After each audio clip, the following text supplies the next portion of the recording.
Viva pelo Espírito é a lição de hoje. E a lição dessa semana começa com uma introdução muito interessante, e eu quero ler para você e complementar ela logo na sequência. Há uma diferença profunda entre saber algo e praticar. E a sabedoria, isso sou eu quem estou dizendo, precisa das duas coisas. E é por isso que a palavra de Deus é carregada de sabedoria. Jesus não nos chamou apenas para sabermos as verdades do Evangelho, mas para vivê-las no cotidiano, amar ao próximo, perdoar, repartir, orar e confiar. A incoerência surge quando conhecemos o caminho, mas andamos por atalhos, quando falamos sobre fé, mas nossas atitudes gritam dúvida, quando ensinamos generosidade, mas não abrimos mão, quando falamos que andamos com Deus, mas não temos intimidade com Ele. Uma coisa que eu aprendi há algum tempo é que para que você se torne sábio em alguma coisa, você precisa de conhecê-la e entendê-la. E entenda como conhecimento tudo que você adquire ao longo da sua vida, através de mentorias e através de quaisquer outras coisas que te tragam alguma fonte de conhecimento. E o entendimento é a sua aplicação prática sobre tudo que você está conhecendo. Então, a sabedoria da palavra de Deus não seria diferente disso, mesmo porque tudo parte da palavra dele, em entender exatamente essa chave que eu acabei de te falar. Conhecimento e mais entendimento te levam a ser uma pessoa sábia. Se você busca estar presente na palavra de Deus, você precisa entender esses pontos que eu acabei de te falar. E aí, para que a gente complemente a nossa introdução, por outro lado, há uma beleza poderosa em viver o que se crê. Não se trata de perfeição, mas de coerência humilde e corajosa. Praticar o Evangelho, mesmo nas atitudes mais simples, é como acender pequenas luzes num mundo escuro. Quando alguém decide amar em vez de julgar, ouvir em vez de interromper, servir em vez de buscar aplauso, o reino de Deus se manifesta ali. O Evangelho não foi dado apenas para ser entendido, mas para ser experimentado. E eu acrescento das minhas palavras, praticado, eu acho o mais importante. E cada vez que o colocamos em prática, nos tornamos não só ouvintes, mas verdadeiros discípulos de Jesus. Cada vez mais sábios, porque conhecemos e entendemos um pouco mais da palavra a cada dia. Eu achei essa introdução maravilhosa e eu não podia deixar de compartilhar ela com você nessa lição de hoje. E depois dessa introdução fica uma pergunta: o que você apenas sabe sobre o Evangelho, mas que precisa se tornar prática constante em sua vida? O que de fato você tem total conhecimento que a palavra de Deus prega e você de fato não pratica na sua vida? Faça essa reflexão e a gente dá sequência na nossa lição de hoje. Então, agora para a gente poder entender um pouco mais sobre a nossa lição, fica uma pergunta para você. E eu quero que você responda no seu íntimo. Como está a sua vida de oração? O que você tem feito que te aproxima cada vez da palavra, cada vez mais da palavra, quando você de fato ora? Quantas vezes você faz isso? Você faz isso com muita frequência? Responda para você com muita sinceridade. Ninguém precisa de saber disso, mesmo porque você e Deus já sabem disso. E aí, depois disso, eu quero que você se atente justamente aos tipos que podemos criar de pessoas em oração: congelado, morno, aquecendo, quente e em chamas. Quem é você nesses cinco? Congelado, morno, aquecendo, quente e em chamas. Atualmente, eu me considero quente, com muita sinceridade. Não estou em chamas, mas eu oro sempre, eu busco pela presença do Senhor na minha vida em todos os dias, entrego os meus dias para Ele e eu me sinto muito mais forte e eu me sinto muito mais revigorado e protegido para todos os meus desafios por causa disso. E eu quero te convidar hoje a fazer justamente essa reflexão como tem sido a sua vida em oração e te mostrar um pouquinho mais de como era de fato essa relação de Jesus com Deus e porque ele vivia, sim, em todos os momentos da vida dele, em oração e em conexão direta com o Pai. Primeira parte da nossa lição de hoje, o pedido dos discípulos. Então, os discípulos caminharam lado a lado com Jesus por aproximadamente 3 anos.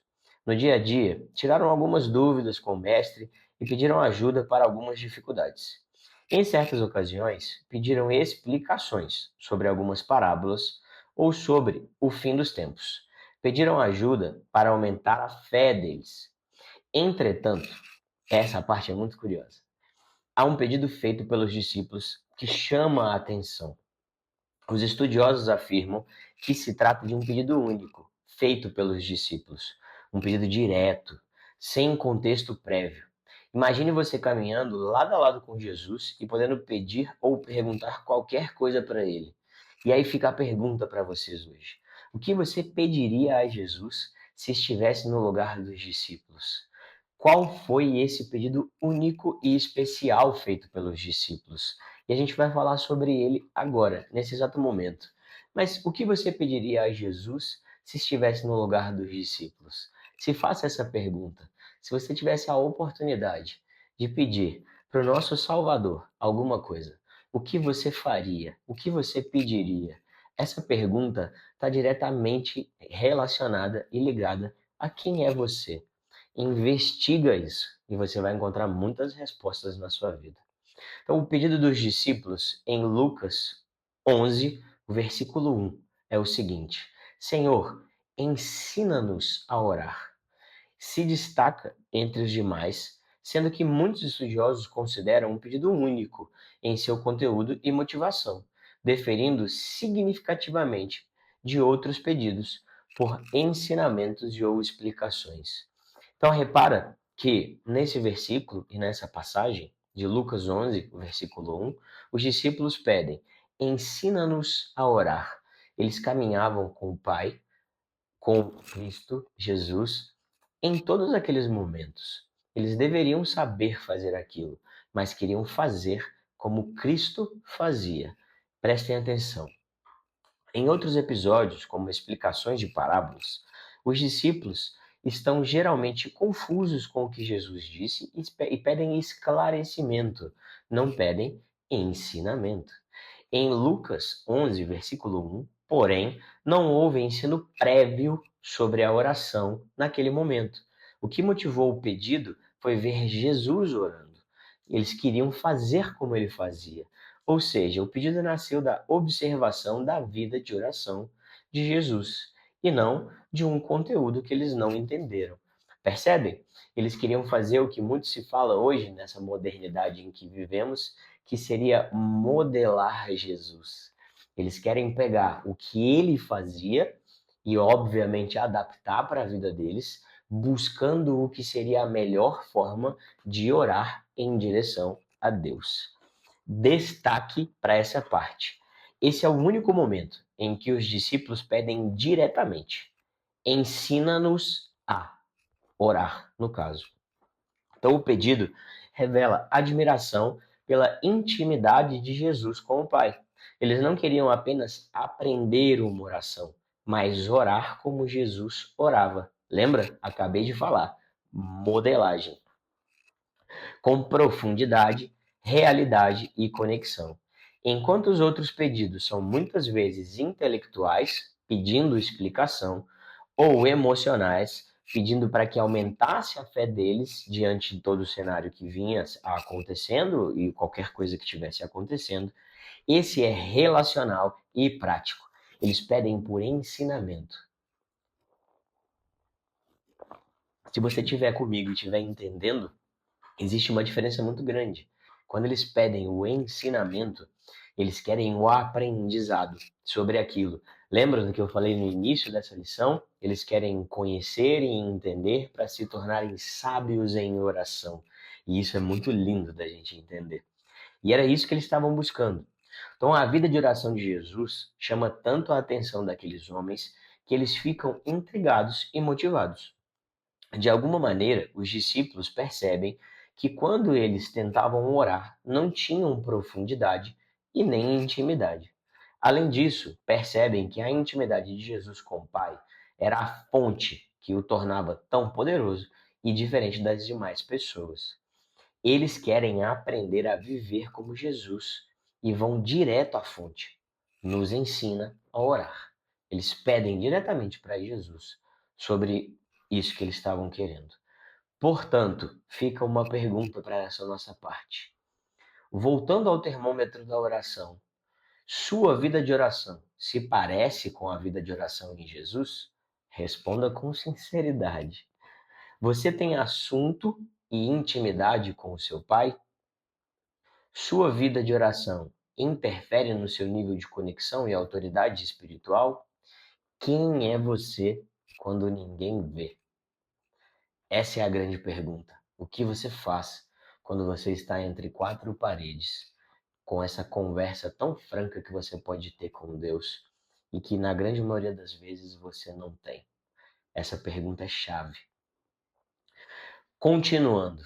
Obras maiores. Quando os discípulos pedem para aprender a orar, eles demonstram uma sede de comunhão verdadeira com Deus e reconhecem que a vida e o ministério de Jesus fluíam dessa conexão, dessa ligação direta de Cristo com, de fato, Deus, sempre em oração.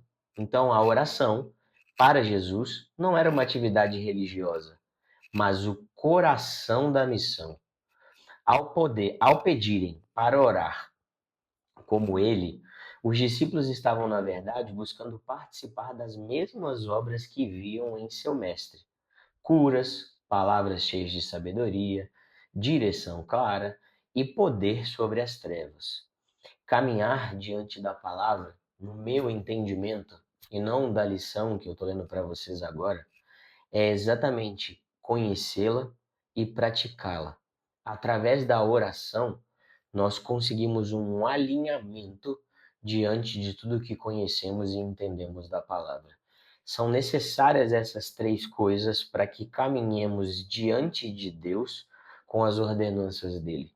Então, se eu conheço a palavra, entendo a palavra e oro por mais sabedoria diante disso que está sendo construído aqui agora, eu diria que é uma combinação imbatível para que as coisas melhores da sua vida comecem a acontecer.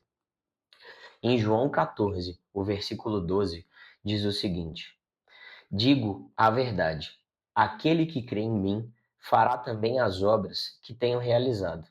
Fará coisas ainda maiores do que estas, porque eu estou indo para o Pai.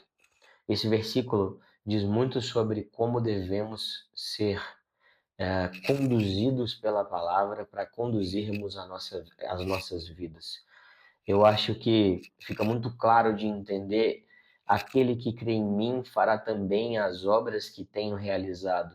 Se repetirmos o que Cristo vinha fazendo, estamos entendendo o início de tudo o que estamos falando aqui, não só por oração, mas pela palavra de Deus. Fará coisas ainda maiores do que estas, porque eu estou indo para o Pai.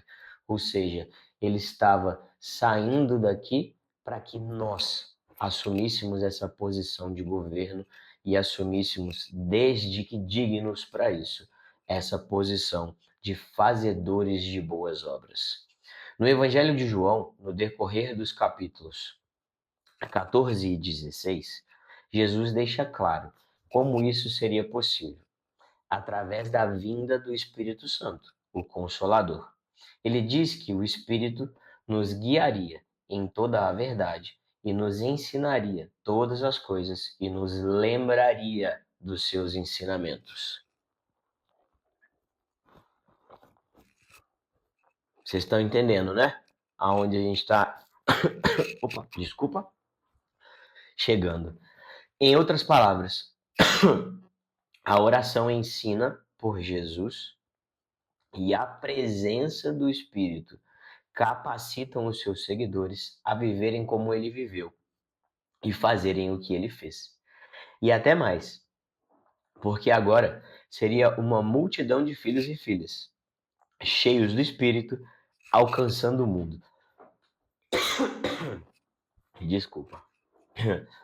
Portanto, as obras maiores não são feitas por esforço humano, mas por filhos que aprenderam a orar, a depender e a serem conduzidos pelo Espírito. A oração abre espaço para o agir de Deus. O Espírito torna isso possível em nós. Quando entendemos essa diferença grande de que a oração tem esse poder de conexão, e entendemos coisas que são muito chaves, não só na lição, mas para a nossa caminhada em Cristo. Pergunta: você tem buscado fazer as obras de Jesus a partir da comunhão com o Pai e da direção do Espírito, ou apenas com esforço próprio? Eu respondo isso com muita sinceridade, que às vezes eu tento sim fazer as minhas coisas por esforço próprio, achando que o meu braço vai dar conta. Mas eu sempre acabo me lembrando, de um jeito bom ou de um jeito ruim, de que sim, é Ele quem está no controle de todas as coisas e que a gente, cada dia mais, precisa entender o quanto é crucial para as nossas vidas. Entregar o controle para Ele, aceitar que é Ele quem governa todas as coisas e conduzir a nossa vida em direção a Ele. A obra do Espírito, uma outra parte dessa nossa lição. Jesus fez uma afirmação contundente e provocadora. Isso está em João 16, é o versículo 7. Diz o seguinte: mas eu lhes afirmo que é para o bem de vocês que eu vou. Se eu não for, o conselheiro não virá para vocês. Mas se eu for, eu o enviarei. E quando ele fala de o conselheiro, se você ainda não entendeu, ele obviamente está dizendo do Espírito Santo. Só é possível que o Espírito Santo habite em nós, porque ele se foi e o Espírito desceu sobre nós, para que possamos sim, através do Espírito, construir e ter as melhores coisas dessa vida. Então Jesus estava preparando os discípulos para a sua partida e, ao mesmo tempo, os animando com uma promessa extraordinária: vocês farão obras maiores do que as que eu fiz. Isso parece impensável à primeira vista, mas Jesus explica o motivo: porque eu vou para o Pai, e como consequência disso, o Espírito Santo será enviado, o Conselheiro. Lembra? E aí, de novo, vou ler para vocês João 14, versículo 26. Mas o Conselheiro, o Espírito Santo, que o Pai enviará em meu nome, lhes ensinará todas as coisas e lhes fará lembrar tudo o que eu lhes disse. Jesus não deixou seus discípulos órfãos. Ele prometeu o Espírito Santo como conselheiro e mestre, alguém que os guiaria de dentro para fora. O Espírito Santo nos ensina tudo o que precisamos, inclusive orar. Eu fico pensando na minha caminhada com Cristo, por diversas vezes eu me colocava em xeque por não conseguir ouvir de fato o Espírito Santo. Por muitas vezes na minha vida eu ignorei o que muitas pessoas adoram chamar de intuição, e que hoje eu entendo que é o Espírito Santo me conduzindo e falando o que eu preciso ou não fazer da minha vida. Quando a gente começa a caminhar com a palavra de Deus, a gente começa a discernir melhor e ouvir melhor essa fala do Espírito nos conduzindo. E isso eu acho muito poderoso. Você provavelmente já se confrontou várias vezes com isso que eu estou te falando. Você vai fazer alguma coisa e vem um pensamento, não faça. Ou então você tem medo de fazer alguma coisa e vem um pensamento, faça. Para muitos, isso é simplesmente coisa da sua cabeça. Para mim, desde que traga paz para o nosso coração, vem do Espírito. Isso sou eu que está te falando, tá bom? Isso não é da lição, isso não é do que está escrito nos nossos ensinamentos de hoje, mas é do que eu tenho vivido e sentido diante da palavra de Deus. Em Romanos, capítulo 8, versículo 26, diz o seguinte: Da mesma forma, o Espírito nos ajuda em nossa fraqueza, pois não sabemos como orar, mas o próprio Espírito intercede por nós com gemidos inexprimíveis. E aí vem uma explicação muito legal. Todos enfrentamos momentos em que as palavras faltam, ou a vontade de orar desaparece. Nessas horas, o Espírito Santo entra em ação, intercedendo por nós e nos guiando mesmo em silêncio. Ele nos fortalece nas fraquezas e transforma até a nossa dor em oração. E quanto mais próximo você fica da palavra de Deus e mais próximo você fica de pessoas em Deus, menos difíceis são esses momentos, aonde você tem dificuldade até de orar, mas você encontra forças para isso, quando você entende o poder do diálogo com Deus. Isso é muito poderoso para mim e eu acho que você deveria experimentar. Em todos os momentos da minha vida, eu entrego, eu agradeço, eu confio, mas nos momentos de dificuldade, eu travo batalhas muito grandes da minha mente em oração, pedindo por proteção e sabedoria para que Ele me guie por todos os meus desafios e todos os desertos da vida. Pergunta: quando foi a última vez que você sentiu o Espírito intercedendo ou ajudando você a orar? Como foi essa experiência? Se você já viveu isso, me fala de alguma forma. Comenta aí no vídeo. Vou ficar muito feliz em te ouvir. Quando os discípulos pediram: Senhor, ensina-nos a orar. E lembra, isso está lá em cima, no início da nossa lição, em Lucas 11, ao versículo 1. Eles estavam expressando o desejo de aprender a ter a mesma profundidade e conexão que Jesus tinha com o Pai. Eu até grifei essa parte da lição de tão importante que eu acho ela. A oração é o lugar onde trocamos nossa força pela força de Deus. De uma maneira muito humilde, e a gente vai falar sobre essa palavra que eu acabei de dizer mais para frente na lição, eu gostaria que você entendesse que nós podemos até ser fortes, mas nada é comparado com a força de Deus. Quando você entender isso, ao invés de querer viver o natural que você consegue produzir com a sua força, você vai se entregar de uma vez por todas, para que você possa viver o sobrenatural, que é a força dele.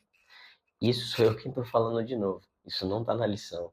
Mas entenda que você chega até um ponto com a sua força, mas com a força do Pai não tem limite.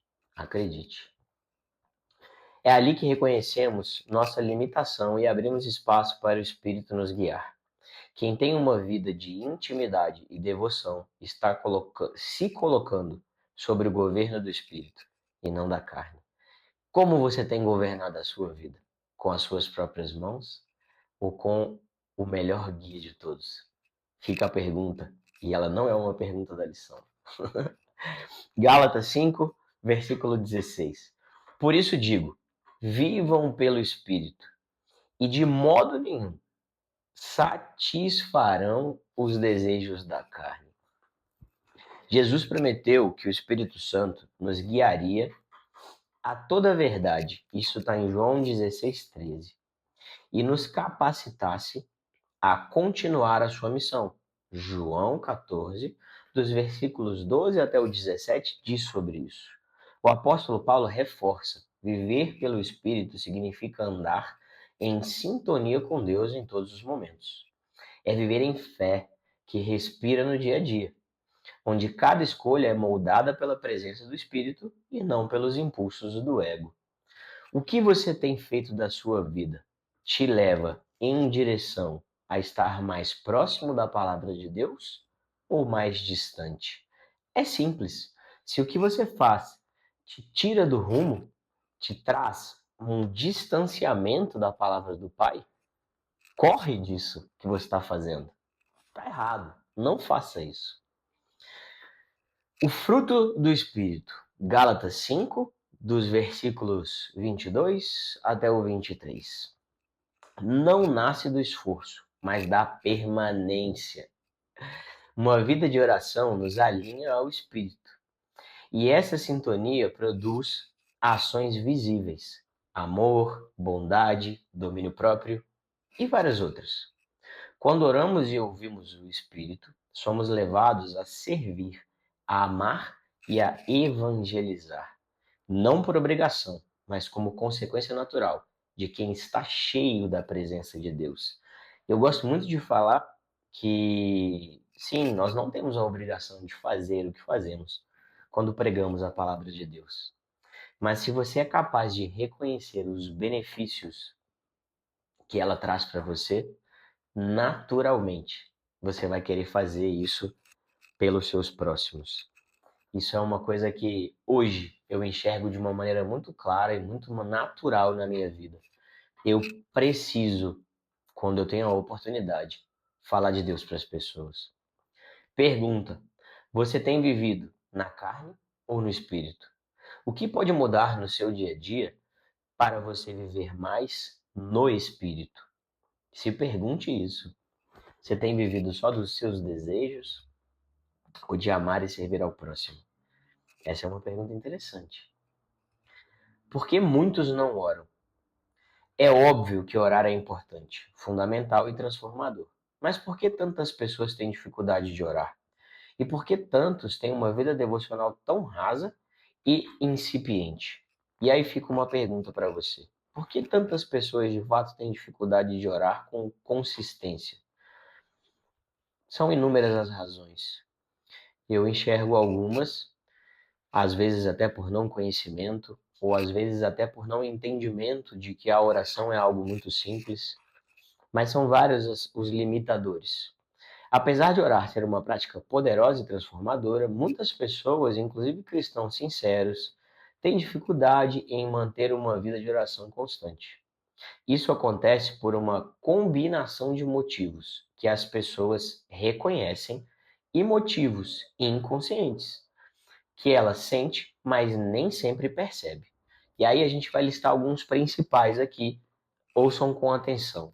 Motivos conscientes: falta de tempo ou prioridade, falta de hábito e disciplina, não saber como orar, eu falei sobre isso agora, distrações e cansaço mental e sentimento de culpa. Esses são os conscientes. Motivos inconscientes, lembrando que isso aqui é uma lista só para que a gente tenha alguns, tá bem?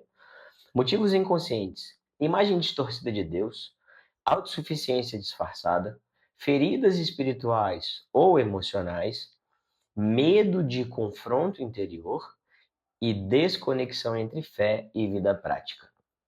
E aí fica a pergunta para que vocês possam refletir sobre isso. Quais dessas razões você já percebeu na sua própria vida? Quais são das que eu li para você? Que passos práticos você pode dar para cultivar um relacionamento mais íntimo com Deus por meio da oração? Pensa, falta de tempo ou prioridade? Se você já falou isso alguma vez, entenda que 30 segundos, 10 segundos, 5 segundos, 1 segundo de oração direcionada ao Pai é oração. Comece, independente de como. E falta de tempo ou prioridade, fala sério. Falta de hábito ou disciplina também, né?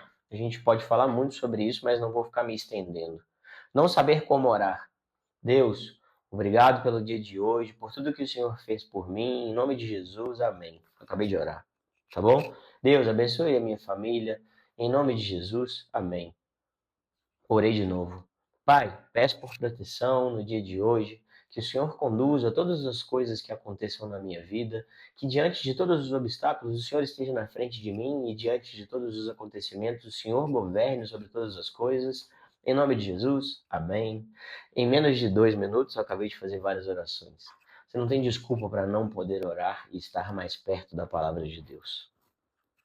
Um dos motivos mais profundos, e eu grifei essa parte agora, e muitas vezes ocultos, pelos quais as pessoas não oram, é o orgulho. E se tem uma escala que a gente pode falar de coisas ruins, talvez eu acho que essa de fato seja uma das piores e mais profundas mesmo. Isso acontece porque, na essência, A oração é um ato de humildade e dependência. É quando você assume que você não governa sobre a sua própria vida. E a grande maioria das pessoas hoje quer ter o controle de tudo. Quando alguém se ajoelha, literalmente ou simbolicamente, para orar, está reconhecendo: eu preciso da sua ajuda. Eu não sou suficiente por mim mesmo. E isso eu posso falar de carteirinha. Eu faço todos os dias. Diante de Deus, Ele sabe que eu faço. E eu torço para que você faça na sua vida também. Porque é Ele quem controla e governa todas as coisas. Não se engane. O problema é que o coração orgulhoso resiste a essa ideia. O orgulho gera uma autossuficiência disfarçada, uma mentalidade de eu dou conta, eu resolvo, eu tenho controle. Bobo é quem acha que quem tem o controle. Isso sou eu que estou falando. E nesse cenário, orar parece desnecessário ou até desconfortável, porque exige rendição. Pessoas orgulhosas não gostam de depender nem de Deus e nem de ninguém. Fala sério, né? Eu controlo todas as minhas coisas. Pobre e coitado. Além disso, o orgulho espiritual, aquele sentimento de que estou bem o suficiente, não preciso melhorar, também afasta da oração. Esse tipo de orgulho ignora que até Jesus, o Filho de Deus, orava constantemente, reconhecendo a sua total conexão e dependência do Pai. E era a oração que gerava essa conexão e, como contrapartida, fazia com que ele pudesse fazer tudo que ele fez enquanto esteve conosco. Pergunta: se você tivesse uma vida consistente de oração, que áreas da sua vida estariam em outro patamar? Santidade, casamento, dons, frutificação, finanças e etc. Antes de eu concluir, eu gostaria de fazer um parênteses. Vida consistente. Tudo o que fazemos com consistência na nossa vida nos leva a entender sobre disciplina. E, como consequência, nos leva a entender muito sobre hábitos, que nos leva a resultados diferentes. Então, se com o que eu estou falando para vocês aqui hoje, vocês entenderem sobre a consistência na palavra de Deus, vocês vão entender o quanto a oração se faz importante diante de todo o cenário que foi construído agora. Pensando, por exemplo, na atividade física, que eu gosto, pratico e trabalho, resultados vêm da consistência. Resultados vêm da constância. Não seria diferente com o que é mais importante nas nossas vidas, que é esse fortalecimento espiritual. Se você quer fortalecer o seu físico, a sua carne, e aí eu não estou falando de desejos mundanos, eu estou falando de fortalecer o templo do seu Pai, você precisa fazer atividade física regularmente. Se você quer uma conexão direta com Deus e ser forte espiritualmente, a oração é esse exercício. Entenda isso. Isso vai fazer muita diferença para você, assim como fez para mim há alguns anos atrás. Conclusão: os discípulos observaram que a vida de Jesus era abastecida por uma fonte invisível, a oração.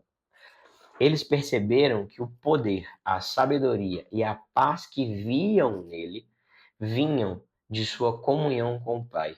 Por isso não pediram uma fórmula de milagres, mas uma conexão profunda com Deus. Jesus promete que seus seguidores fariam obras maiores porque ele enviaria o Espírito Santo. Essas obras são maiores em alcance, pois agora o poder de Deus age por meio de milhões de filhos em todo o mundo. Não se trata de competir com Jesus, mas de dar continuidade à sua missão com o poder que ele mesmo usou. João 16, dos versículos 13 ao 15. Mas, quando o Espírito da verdade vier, ele os guiará a toda a verdade. Ele glorificará a mim, porque receberá do que é meu nome e o tornará conhecido a vocês. Então, para concluir o que eu estou falando, Jesus deixou claro: o Espírito nos guia, nos ensina e nos revela a vontade de Deus. Isso nos prepara para viver como os filhos e fazer discípulos, sendo instrumento para que o reino de Deus avance. Acho muito legal fazer sempre essa comparação que eu acabei de fazer para vocês sobre a atividade física e o treinamento de oração com o Espírito. Quando eu entendo o passo a passo para eu poder ter melhores resultados com a atividade física, eu conheço sobre algo e entendo e, obviamente, me torno sábio naquilo que eu estou construindo quando a gente está falando de físico. E quando a gente quer estar mais próximo da palavra de Deus e ter mais de Deus, não seria justo pensar que Ele vai te entregar tudo sem que você precise fazer nada. Nós precisamos nos mover para que Ele mova sobre nós. E a oração é um movimento. Então entenda, é muito importante que você faça isso. Não só hoje, não só depois dessa lição, mas todos os dias da sua vida. E para concluir, fica uma pergunta: qual passo prático você pode dar essa semana para viver uma vida de oração mais constante e dependente do Espírito? O que você pode fazer agora? Não é hoje, nem daqui a algumas horas, nem daqui a alguns dias. É agora. O que você pode fazer agora que te aproxima um pouco mais da palavra de Deus? Um desafio para vocês. Separe 15 minutos por dia para orar com sinceridade. Senhor, ensina-me a orar. É uma forma de você começar o que você está tanto querendo. E eu acrescento, se para você 15 minutos é um desafio muito grande, separa menos tempo. Começa com uma quantidade menor que você enxergue como algo que você consegue fazer. E com o tempo, isso vai se tornar grande sem você perceber na sua vida. Peça ao Espírito Santo oportunidades para servir e ser um canal de Deus na vida das pessoas. Pede e esteja claro e aberto para poder ver tudo que ele vai te mostrar e te falar. Porque sim, quando pedimos o mover dele na nossa vida, e isso é uma oração, ele nos entrega. Então esteja pronto para receber. Galera, essa foi a lição de hoje. Viva pelo Espírito. E para viver pelo Espírito, você tem que ter uma conexão direta com ele. E o que nos conecta diretamente com ele é conhecimento da palavra, entendimento da palavra e oração pela palavra. Em nome de Jesus, eu desejo que você tenha uma semana abençoada. Eu desejo que você tenha uma família muito abençoada e curada de todas as enfermidades que possam existir dentro da casa de você. E que Deus nos dê muita sabedoria para que possamos vencer todas as batalhas da vida. Em nome de Jesus é o que eu oro e desejo para você nessa lição de hoje. Amém.